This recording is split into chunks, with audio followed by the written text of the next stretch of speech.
Supreme কোর্টের আইনজীবী জয়দীপ মুখার্জি বলেন, পাকিস্তান যে ভাষায় বোঝে সেই ভাষায় শিক্ষা দিতে হবে। ভারত পাকিস্তানের যুদ্ধের কামডাউন প্রায় শুরু, হয়তো আর কয়েক ঘন্টার মধ্যেই বেঁধে যাবে যুদ্ধের দামামা। আইএসআই এর মদতপুষ্ট জঙ্গি সংগঠনগুলির বিরুদ্ধে কঠোর ব্যবস্থা গ্রহণ করতেই হবে, দেশবাসীর এই প্রত্যাশা। শহীদ হয়েছেন দেশের বহু সৈনিক, বহু সাধারণ মানুষ। সম্প্রতি 5 দিন আগে ভারতীয় সৈনিক দেশ রক্ষক ঝন্টু আলী শেখ সহ 26 জন পর্যটকদের নৃশংস খুনের দৃশ্য আমরা দেখেছি। এছাড়াও অমানবিকভাবে হুগলি জেলার এই বাংলার রিসরাবাসী ভারতীয় বিএসএফ সেনা পূর্ণম কুমার সাউকে সীমান্ত থেকে তুলে নিয়ে যায় পৈশাচিক পাকিস্তানি সৈনিকরা। এরপর দুই দেশের সাথে ফ্ল্যাগ মার্চও হয় 3বার। ব্যর্থ ফ্ল্যাগ বৈঠক। পাকিস্তানেই আছে, পুরনো তাস খেলছেন, যার পরিপ্রেক্ষিতে আমাদের ইএনসি নিউজ বাংলায় বিশেষ সাক্ষাৎকারে কিছু প্রশ্নের জবাব দেন সুপ্রিম কোর্টের প্রখ্যাত আইনজীবী তথা অল ইন্ডিয়া লিগ্যাল এইড ফোরামের সর্বভারতীয় সাধারণ সম্পাদক জয়দীপ মুখার্জি। হুগলির নিজ বাড়িতে তিনি স্বভাবসিদ্ধ ভঙ্গিমায় বলেন যে পাকিস্তান যে ভাষা বোঝে সেই ভাষাতেই উত্তর দেওয়ার সুযোগ এসেছে দেশ রক্ষকদের কাছে। আমরা একটু অন্যরকম দুচোখ দিয়েই দেখি। এবার শুনুন প্রখ্যাত সুপ্রিম কোর্টের আইনজীবী জয়দীপ মুখার্জি কি বলছেন আপনাদের সামনে। পরের কিস্তিতে শুনবেন আইনজীবীদের ভূমিকা কি হওয়া উচিত। গণহত্যা যেটা হয়েছে এটা অত্যন্ত নিন্দনীয় এবং কোনো কিছু বলার ভাষা নেই, এবং এটা সম্পূর্ণভাবে যে জঙ্গি সংগঠনগুলো করেছে এই কাজকর্ম, যখন কাশ্মীর একটা খুব পিসফুল স্টেট হিসেবে ভারতবর্ষে পরিগণিত হচ্ছে, বিশেষত 2019 সালের পর থেকে যখন 370 ধারা তুলে দেওয়া হলো, তখন কাশ্মীর ঠান্ডা হয়ে গেছিলো এবং ওখানে জঙ্গি উপদ্রব এবং অন্যান্য যে সমস্ত উপদ্রবগুলো ছিল সেই সবগুলো সব বন্ধ হয়ে গেছিলো।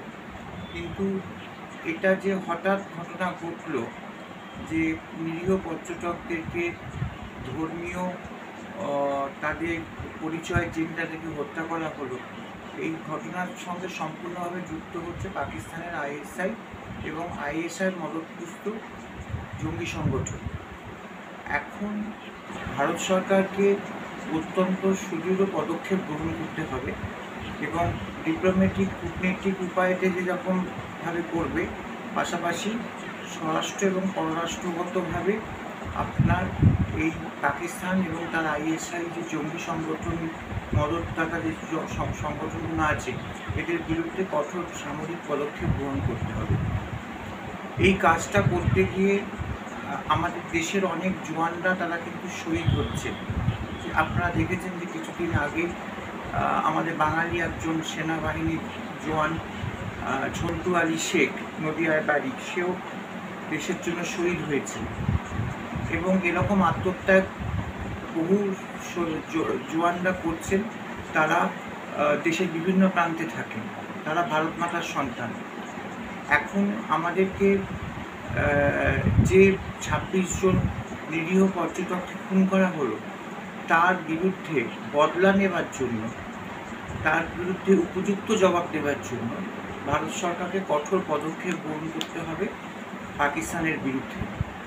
এবং এই পদক্ষেপ গ্রহণ করে বিশেষত যারা 26 জন পর্যটক বা কাশ্মীরের যারা যে সমস্ত নিরীহ মানুষ যারা খুন হয়েছেন জঙ্গিদের হাতে, তাদের আত্মার শান্তি কামনা করা। আমাদের হুগলির রিসরার একজন বিএসএফ জওয়ান অর্ণব, তাকে আটকে রাখা হয়েছে। ফ্ল্যাগ মিটিং হয়েছে, দুদেশের প্যারামিলিটারি ফোর্স, আমাদের বিএসএফ আর পাকিস্তানের যে সামরিক যে বাহিনী আছে তাদের মধ্যে ফ্ল্যাগ মিটিং হয়েছে, বর্ডার সিকিউরিটি ফোর্স যে আছে, কিন্তু সেটা ব্যর্থ হয়েছে। এখন পাকিস্তান বলছে যে তারা ওই জওয়ানকে ছাড়তে পারে যদি তাদের ওপর মহলে সবুজ সংকেত আসে। এটা আমি জানতে পেরেছি। তো কিন্তু এটা বিভিন্ন সময় আমাদের দেশে বাংলাদেশ, পাকিস্তান, নেপাল, ভুটান, এই যে বর্ডারগুলো এলাকাগুলো আছে, এই এলাকাগুলো অনেক জায়গাতেই চিহ্নিত নেই। এবং এই চিহ্নিত না থাকার ফলে অনেক সময় সিভিলিয়ানরা এবং সামরিক বাহিনীর মানুষরা যারা বর্ডার সিকিউরিটি ফোর্সে রয়েছে, তারা অনেক সময় হয়তো অন্য দেশের সীমানার মধ্যে ঢুকে পড়ে। এটা কিন্তু ইচ্ছাকৃতভাবে করেন না, এটা অনিচ্ছাকৃতভাবে তারা কিন্তু অনেক জায়গায় ডিমার্কেশনটা নেই, সেই জন্য তারা ঢুকে পড়ে এবং তখনই এদেরকে আটক করে রাখা হয়। এবং একটা পাকিস্তান যেটা করছে সেটা হচ্ছে ব্ল্যাকমেলিং টেন্ডেন্সি স্টার্ট করেছে। এই ব্ল্যাকমেলিং টেন্ডেন্সি বন্ধ করা দরকার এবং আমি আশা করব যে ফ্ল্যাগ মিটিং হয়ে দেশের মধ্যে হয়ে যে বিএসএফ জওয়ান তাকে ছেড়ে দেওয়া হবে, যেমন অভিনন্দনকে ছেড়ে দেওয়া হচ্ছে।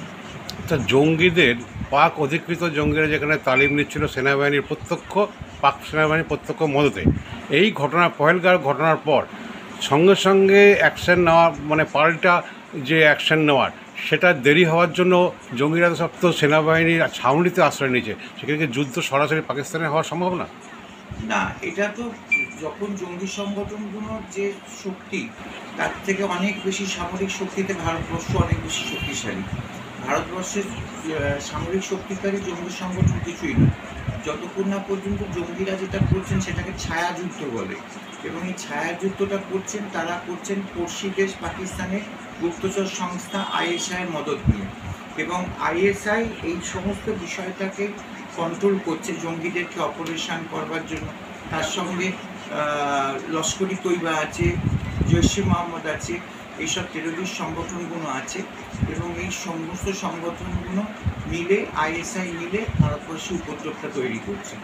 এবং এদেরকে কঠোর হাতে দমন করা দরকার এবং কঠোর হাতে দমন শুধু করা দরকার নয়, এদের যে ভাষা বোঝে সেই ভাষায় এদেরকে উত্তর দিতে হবে। এবং বিশেষত জঙ্গিদের কোনো ক্ষমা করা যাবে না, কারণ জঙ্গিরা বহু নিরীহ মানুষের মানবাধিকার হরণ করে এবং তারা যেভাবে নির্মমভাবে মানুষ গণহত্যা করে, এদেরকে উপযুক্ত জবাব যদি না দেওয়া হয় তাহলে ভারতবর্ষকে অনেকে দুর্বল ভাববে। কিন্তু ভারতবর্ষ দুর্বল নয়। উড়ি, বালাকোট, পাঠানকোটে যেরকমভাবে উপযুক্ত জবাব ভারতবর্ষ দিয়েছিল পাকিস্তানকে, জঙ্গিদেরকে, ঠিক সেভাবে তার চেয়ে একটু বেশি মাত্রায় জবাব দেওয়া দরকার আছে।